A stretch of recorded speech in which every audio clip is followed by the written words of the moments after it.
Hello everyone, this is Persephone, and I have been getting a lot of messages from people saying I'm not smart enough to do this, or I'm too old to do this, or I'm too young to do this, or I'm from a specific race and I can't do this. And by this I refer to changing one's life to the direction that you want it to go.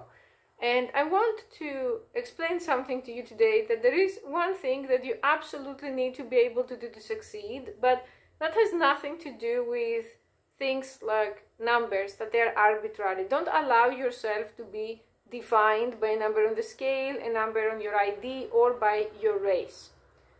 The thing that you need to be able to do is you have to be able to be tough and take decisions and execute them. So mental and physical toughness, that's the one thing.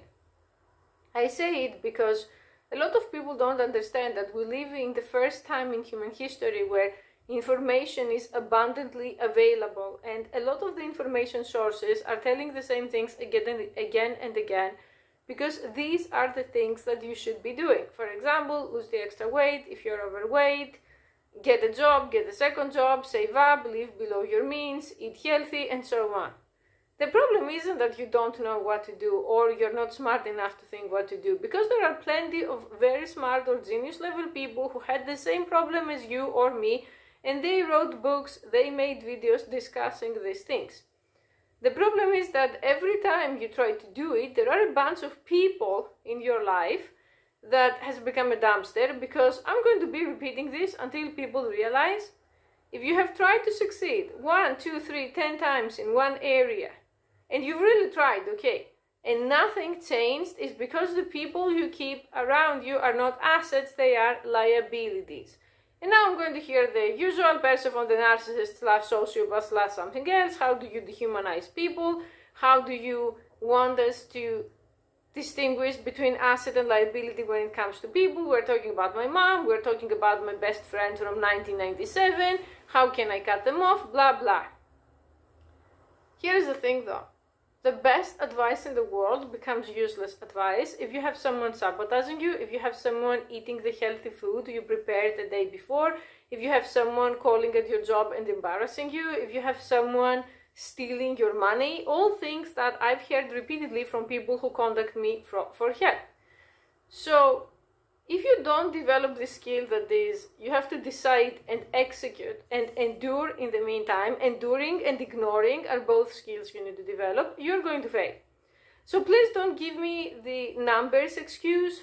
In reality, you just have been conditioned, I would say brainwashed, by society to think that you need people to agree with you all the time. If you look at any successful person in any field in life, they were all rule breakers, not law breakers, rule breakers. Do you really think that most people who wanted to be actors, or most people who wanted to start their own business, went around asking their mom, their dad, their best friend, and their best friend's dog what to do? No. So why are you conditioned to do that? I have people coming from all walks of life telling me outrageous things day in and day out. And I'm going to mention the most recent one. People having a problem with me expanding on many vids as well and posting things that they're not strictly femdom. And people who are saying, why did you have to post this or that video that isn't femdom? Or on my OnlyFans I have videos that they're both advice and fetish and hardcore, you know what? And I have people saying, I don't want to watch any porn because I'm an addict, or I don't want to watch any advice video because I have this or that figured out. Well, excuse me, since when my OnlyFans became a referendum and I need people's advice? The reason why my OnlyFans is successful is because I post whatever I want to post, and if someone doesn't want to watch it, I tell them to keep scrolling. You have to do the same with your life. You have to tell the people that if you don't agree with them on something, they have to keep doing their own thing, and you're going to be doing your own thing. If the people are abusive, or if you're in a position where you can't say or do that, for example, you are in an abusive job, you have to lie to them and you have to gaslight them and distract them until you have the means to complete your project in secret and then get out. This may sound too much for many people to stomach, but this is the reason you are failing. Not that there isn't good advice. Also, many people are addicted to asking advice from the same 5 losers and to not even do the obvious. For example, When I was starting YouTube in 2017, I didn't go to some dude who started his channel in 2011 and he has 6 subscribers since, and one of the subscribers is his mom and the other subscriber is his dog's fake account. I would look at people who are successful YouTubers and see what advice they gave, and I would try to follow them, because I don't want to be like the dude who has 6 subscribers. I want to be like people who have hundreds of thousands of subscribers, right? Yet most people don't understand, cannot grasp this simple truth. They say, oh, I go to my friends for dating advice with women. Okay, what is your friend doing with women? Oh, he's a 39-year-old virgin. Or, oh, he just slept with 2 escorts in 10 years because that's all the money he could afford. Excuse me? This is blind leading the blind here. Why are you doing this? Or, oh, my mom is with my dad for like 57 years and she's giving me dating advice. As much as I don't want to say anything bad about your mom, Noah's Ark has landed. The animals went out. Things have changed. We have technology now. So how about you actually read a book from someone who gives dating advice or go to a therapist and so on. Also, many people seem to give up after they tried one therapist and it's not a good match, after they try one diet and they don't lose the weight. You cannot be a quitter. Your mentality has to be, I'm going to keep trying until I'm dead, or I'm going to succeed. That's it. Not, hey, Persephone, I did 2 sessions with this therapist and he didn't work out, so say therapy is not for me, should I try something else? No, because you haven't given it enough tries. And sometimes we need a psychiatrist and not a psychologist. Sometimes if our mental issues are too much, yours truly, psychologist, I can make psychologists start screaming and running within 10 minutes. I used to do that as a teenager, so I wouldn't recommend. Sometimes you need someone tough, or you need someone with a specialty. If you have PTSD, you need someone who specializes in that. If you have alcohol addiction, you need someone who specializes in that, and so on. So don't give up so fast. I say these things because I really don't want to see people quitting all the time or people blaming factors that they cannot change. There is comfort in being a victim. There is so much comfort in taking the easy path and saying, it was my race, it was my height, it was my this, it was my that. But no, you're not doing yourself any favors by doing that, by saying that. And I, for sure, I'm not going to enable it. I'm not going to hear someone who comes to whine to me and say, I'm 55, it's over for me. If you really thought it's over, you wouldn't even be contacting me on OnlyFans in the first place. But you want me to be your mommy and say, oh, it's okay, poor lost soul. I don't say that. I'm going to give you crap. If you're 55 and your mom still tells you what to do, that's the problem, not your age. And I don't know why this is so hard to grasp. I think it has a lot to do with society's brainwashing, society's idea that we need to ask permission all the time. Permission is for kids and for dogs. If you are neither, it's time to start acting like a grown, self-reliant adult. There was someone who told me with a lot of envy today that you're doing well and people are envious of that and they cannot make sense of that. The reason why me and other people like me thrive in the dystopia, let me tell you, I would never go back to the pre-virus world. I'm much more happier in this world. If it was just for me, okay, if it was for people to stop suffering, I would choose something in between. But the reason for that is that I am not cyber-begging. I'm not begging other people for attention. By cyber-begging, I mean, and even my father does that, and we had huge fights about that. He sits there all day, and he's like, for example, blaming the government, and my family is in real estate, and they are blaming, and they're saying, oh, the taxes are up, the tenants don't have rent, and blah, blah, blah, this and that, and horrible shit that is like late-stage capitalism. And I'm telling him, if you feel that your business isn't going well because of what's going on in the world, which is for me something very narcissistic because he has it much better than a lot of people, but that's a discussion for another video. You're not going to sit there all day glued on the internet or glued on the TV waiting for the government to bless you, to help you. I never did that in my life, not with governments, not with boyfriends, not with friends, not with relatives, not with anyone. I'm always self-reliant. And people would say schizoid personality disorder. Even therapists said that. I don't give a shit. You have to do whatever you can, whatever is humanly possible from you as an individual to improve your situation and not rely on others. If you have a legit disability, we pay taxes for you to have money, so go get that disability paycheck that you deserve because you have a problem. I'm not against that. What I call cyber-begging is messianism.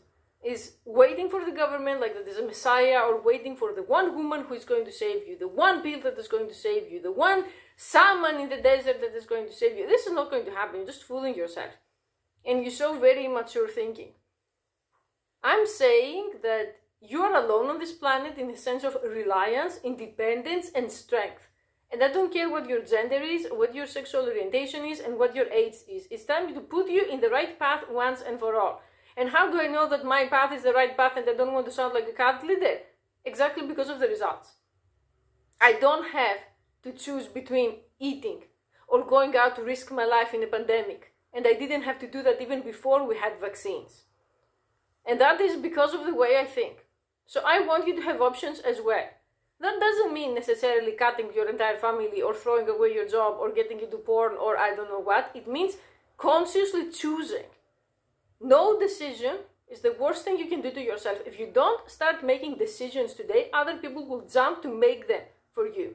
So let's summarize this video because it became a rambling. Potential reasons you're failing. Reason number 1, you keep asking for permission and no one is giving it. You stop.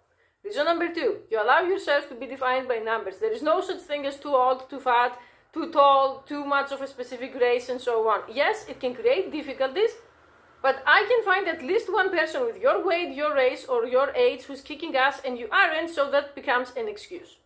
Reason number 3, you're sitting there waiting, like I should call it feudalism, messianism, I don't know. You wait for some external factor to come save you. That factor isn't coming.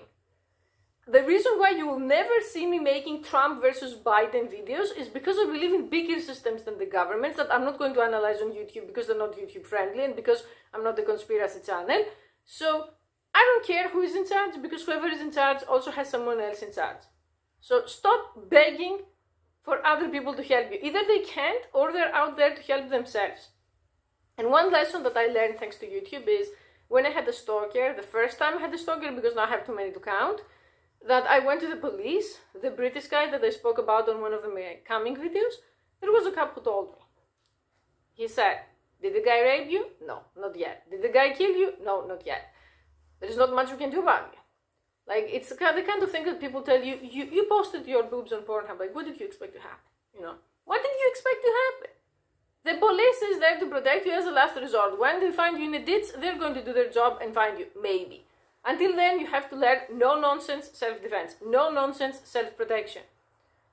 And because of that, I realized that, yeah, the police is there to serve society as a whole. It's not my private, bodyguards. So what the fuck am I doing? And that led me to alter some of my strategies on how I deal with buyers and clients online. In a similar way, everyone told you, your religion told you, your mom is there to love you unconditionally. Maybe your mom isn't there for that. Maybe you have one of those moms who needs you to be disabled so that she doesn't break up with your dad. Maybe your best friend or your best friends need you to be the loser friend or the fat friend or the incel friend or the broke friend, so they have someone to compare you when things go bad in their lives and feel better about themselves. I know that this may sound too dark, but there are people who think like that, and if you tried and tried and tried and your life goes nowhere, then you probably have these people around you. And it's time to go dumpster diving and get rid of them. I can make videos telling you how to appear very high IQ. I can make videos telling you how to make decisions like a high IQ person. And they're going to work and it's going to be easy advice. But like I said, right now, the first skill that you need to develop is looking at the person and thinking 2 things. Thing number 1 is this person probably having an ulterior motive in how they advise me, or could they be ignorant? How are they acting? Like, do I go to them for advice every time and they give me the same bullshit advice, like go out more, go to clubs or bars more, get a haircut or some nonsense that doesn't work? Have I went to this person for advice more than 3 times? For me, 3 is the magic number here. And for myself, I say 1, but for beginners, I'm going to say 3 because I know you need it. Try with someone 3 times. And that someone could be anyone from your mom to the government. And if you don't get help, it's time to change your strategy. I see people who say, I went to my friend for 10 years and nothing changed. I don't have any empathy for you. You're stupid. There's no better way to say it. Time to stop being stupid. Being stupid is a decision. And the second and most important to close this video is that it's already 15 minutes. do I want this person's life? I look at this person. Do they do the job that I want to do? Do they have a lifestyle? Like, do they make enough money to live the way that I want to live? Do I really want to get married? Do I really want to have children? Or society told me I should do those things? If the answer is, hell no, I don't want their life, stop going to that person for advice. Find the person whose lifestyle you want, or whose career or whose life choice you want, and start finding advice on that subject online, and then have the balls, have the courage to follow through that advice. Following through means we're going to get our hands dirty. It means you may need to lie to people around you. You may need to distract them. You may need to disappear for a while. You may need to get the virus that must not be named 10 times. You have to create the time and the space to work on your project uninterrupted. Even if they don't realize, or even if they have entitlement and they think, I'm your parent, I had unprotected sex, you came to exist, so you're going to be my personal slave until I die. I have heard extremely creepy things from parents, people saying, I wanted to have friends, I was never able to keep friends, so I had kids to be my friends forever. I heard the woman saying that, holy fuck. She was never able to have friends. Can you imagine how much of an awful person she is? And these poor kids are going to be her friends forever, so this means she has to make sure she's going to eliminate competition, Squid Game style, and all of the friends have to go. So it's just her and her kids. If you want to love these people, or if you want to forgive them, or if you want to stay in contact with them, and how much are you going to share, that's up to you to decide. I'm not going to make these decisions for you, but I'm telling you that at some point you have to make a choice. And that choice is, are you going to be tough? Are you going to work on developing self-reliance and taking matters on your own hands? Or are you going to be waiting there for the government to bless you, for your mommy to give you her permission, or for your incel's friend advice to start working that it didn't even work for him? Think about those things, and like I said, I can make videos about IQ as much as you want. I don't know why people are so fascinated with this subject. For me, I've been hearing this crap ever since I was born, both as a compliment and as an insult, so I'm very desensitized, but I can help you. I can make you appear very high IQ if you want to, and people are going to buy it. So if it's important to you, we can make this happen. But nothing is going to work until you get rid of your phobia, because it is a phobia. Nothing is going to happen if you start following other advice, other than, like, except for your life improving, nothing is going to happen. And the psychos around you, let me tell you, on Facebook, I had so many people who told me, you're just a freak, you'll never be anything, no one is going to watch your channel, and I'm like, hi, do you remember me? Can you help me start on YouTube? Block button. Thank you for watching.